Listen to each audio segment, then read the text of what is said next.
Good day, Bermuda. I'm going to spend just a few moments to appeal to you.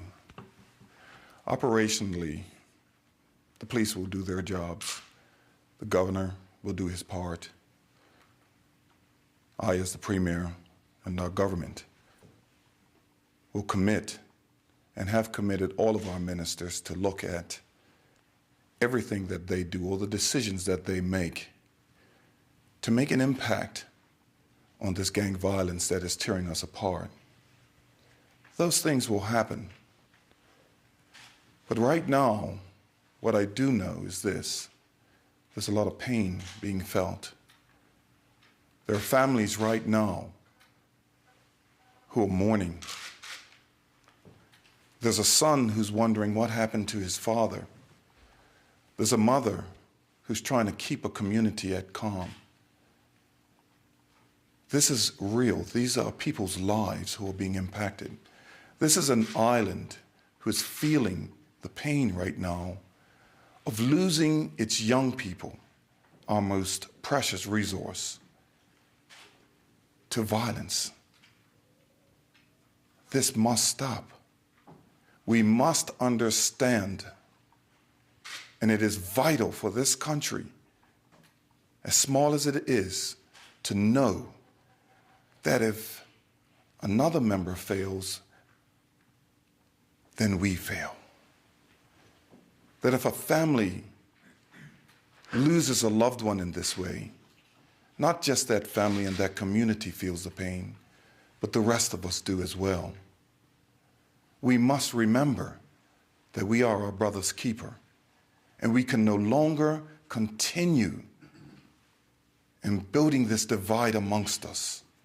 We must find ways to bridge and to move past this, but it can only be done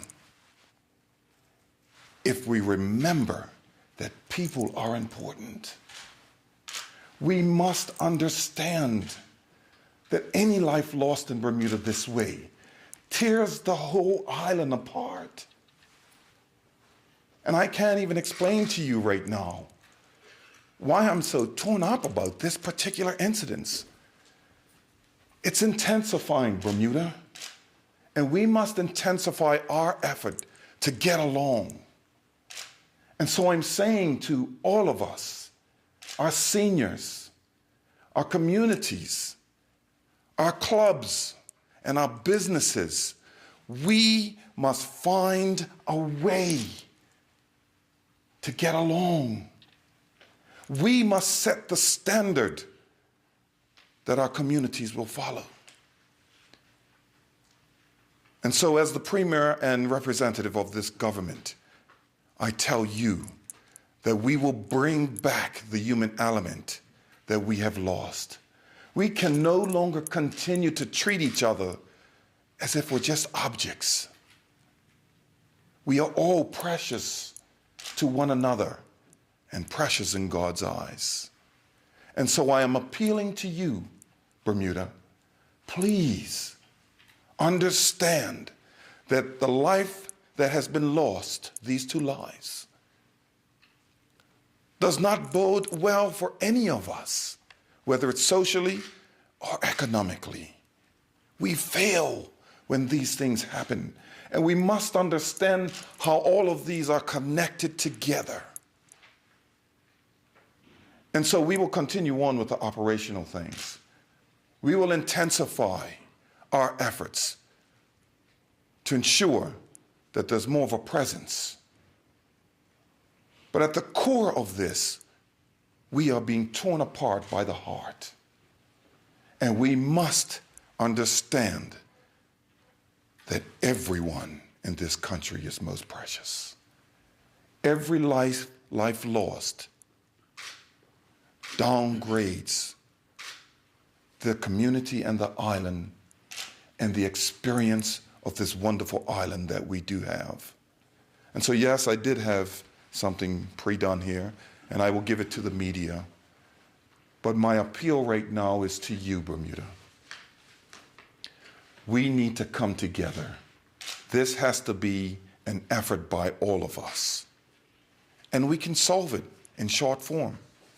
We must reach out and understand the needs of one another and understand why these things are happening.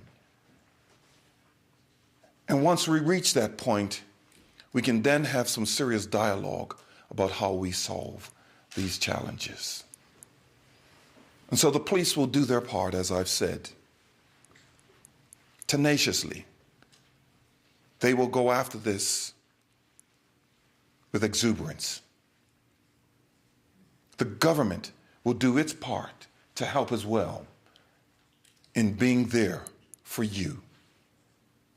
And so I ask and appeal once again to you, Bermuda. Let's stop the violence. But it can only happen by your involvement. Thank you.